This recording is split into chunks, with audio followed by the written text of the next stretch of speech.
Hi guys, എല്ലാവർക്കും എൻ്റെ പുതിയൊരു വീഡിയോയിലേക്ക് സ്വാഗതം. അപ്പോൾ ഇന്ന് ഇംഗ്ലീഷ് എക്സാം ആയിട്ട് ഞാൻ വീട് എത്തിയേക്കാണ്. അപ്പോൾ നിങ്ങൾ എഴുതിയിട്ടുണ്ടാവും മോഡൽ എക്സാം, +2 ഇംഗ്ലീഷിൻ്റെ മോഡൽ എക്സാം. അപ്പോൾ എക്സാമിനെ പറ്റി പറയുകയാണെങ്കിൽ ശരിക്കും ഞാനത് ഒട്ടും പഠിക്കാണ്ട് പോയൊരു എക്സാമാണ്. അതായത് നാളെ കെമിസ്ട്രീൻ്റെ എക്സാം ഉള്ളൂ. കെമിസ്ട്രി ഒക്കെയാണ് ഞാൻ ഒന്നും പഠിക്കാണ്ട് നിന്ന വിഷയങ്ങളൊന്നും. അപ്പോൾ അത് റെഡിയാക്കാൻ വേണ്ടി ഞാൻ ഇന്നലെ മിന്നാന്നൊക്കെ കെമിസ്ട്രി പഠിച്ചത്. ഇന്ന് രാവിലെയും കൂടെ എണീറ്റിട്ട് ആൽഡിഹൈഡ് കെമിസ്ട്രി പഠിക്കായിരുന്നു. എന്നിട്ട് ഇന്നൊരു 7 മണി 7:15 ആയപ്പോഴാണ് ഇംഗ്ലീഷ് ജസ്റ്റ് അറിയാത്ത ചാപ്റ്റേഴ്സ് ഉണ്ടല്ലോ, ആ ക്രൈം ആൻഡ് പണിഷ്മെന്റ് അങ്ങനത്തെ ചാപ്റ്റേഴ്സ് ഒക്കെ 7 മണിക്കാണ്, അതായത് ഒരു 8:45 എനിക്ക് ഇറങ്ങണം ഇവിടുന്ന്. അപ്പോൾ അങ്ങനെ ഒരു 8:20 വരെ ഒരു മണിക്കൂർ, ഒന്നര മണിക്കൂറല്ല, 1 മണിക്കൂറൊക്കെ ഉള്ളൂ. അത്ര മൊത്തത്തിൽ നോക്കിയിട്ടുള്ളൂ. പെട്ടെന്ന് ഏതൊക്കെ വീഡിയോസ് ഉണ്ട്, സമ്മറി മാത്രമേ നോക്കി പോയിട്ടുണ്ടായിരുന്നുള്ളൂ. പിന്നെ പോകാൻ നേരത്ത് ജോബ് അപ്ലിക്കേഷൻ അതും കൂടെ നോക്കിയിരുന്നു.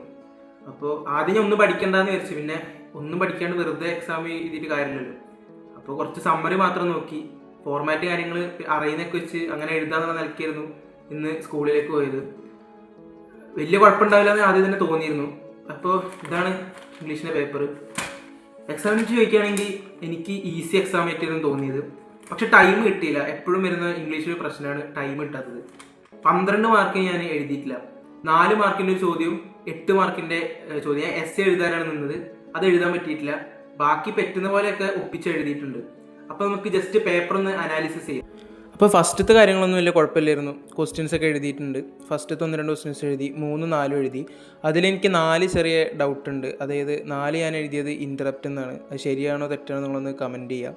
പിന്നെ പോയത്തിലെ ക്വസ്റ്റ്യൻസും കുഴപ്പമില്ലായിരുന്നു, എല്ലാം എഴുതിയിട്ടുണ്ട്. 7 എഴുതിയിട്ടുണ്ട് കേട്ടോ, ടിക്കറ്റ് ആയിട്ടാണ്. അതേമാതിരി 9ാമത്തെ ക്വസ്റ്റ്യൻസ് എഴുതിയിട്ടുണ്ട്. എഡിറ്റ് ദി പാസേജ് ഉണ്ടല്ലോ, അത് ഞാൻ ഒഴിവാക്കി. ബാക്കിയെല്ലാം ആ മോഡലിൽ നിന്ന് എഴുതിയിട്ടുണ്ട്. പിന്നെ ഫ്രേസൽ വേർബ്സിൻ്റെ ക്വസ്റ്റ്യൻ ഉണ്ടായിരുന്നു, അത് ഞാൻ എഴുതിയിട്ടുണ്ട്. ശരിയാണോ എന്നറിയില്ല. ആദ്യം ഞാൻ എഴുതിയത് റണ്ണൗട്ടാണ്, പിന്നെ കീപ്പപ്പും അതിനുശേഷം ക്യാരിഡ് അവേയും, പിന്നെ ഡു വിത്തൗട്ട്. ഇതാണ് ഞാൻ ഫ്രേസൽ വേർബ്സിൽ എഴുതിയിട്ടുള്ളത്. ഇതിപ്പോൾ എനിക്ക് ശരിയാണോ അറിയില്ല, നിങ്ങളാണ് ഇനിത് കമൻറ്റ് ചെയ്യേണ്ടത്. പിന്നെ ബാക്കിയുള്ള 4 മാർക്കിൻ്റെ ക്വസ്റ്റ്യൻസ് ആർഗ്യുമെൻറ്റ്, അതേപോലെ മെൻഡിങ് വാളുടെ ക്വസ്റ്റ്യൻ, ഇതൊക്കെയായിരുന്നു എഴുതിയത്. ഇൻ്റർവ്യൂ ക്വസ്റ്റ്യൻസ് ന്യൂസ് പേപ്പർ പോയിട്ട് എഴുതിയിട്ടില്ല കേട്ടോ, അതായിരുന്നു എഴുതണം വിചാരിച്ചത്. പക്ഷേ ടൈം ഇട്ടാത്തതുകൊണ്ട് വിട്ടൊരു ക്വസ്റ്റ്യൻ അതും കൂടെയാണ്.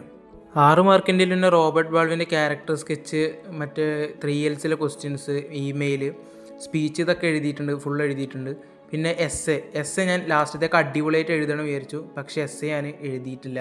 പിന്നെ ഇൻ്റർവ്യൂ ക്വസ്റ്റ്യൻസ് അത് ഫോർമാറ്റൊക്കെ നോക്കി പോയതുകൊണ്ട് വലിയ കുഴപ്പമില്ലാണ്ട് അതൊരു ഏകദേശം ഒരു എത്തിക്കുന്ന രീതിയിൽ എഴുതിയിട്ടുണ്ട്. കറക്റ്റ് ഇത് എഴുതി കഴിഞ്ഞപ്പോഴത്തേനും ബെല്ലടിക്കാനും തുടങ്ങി.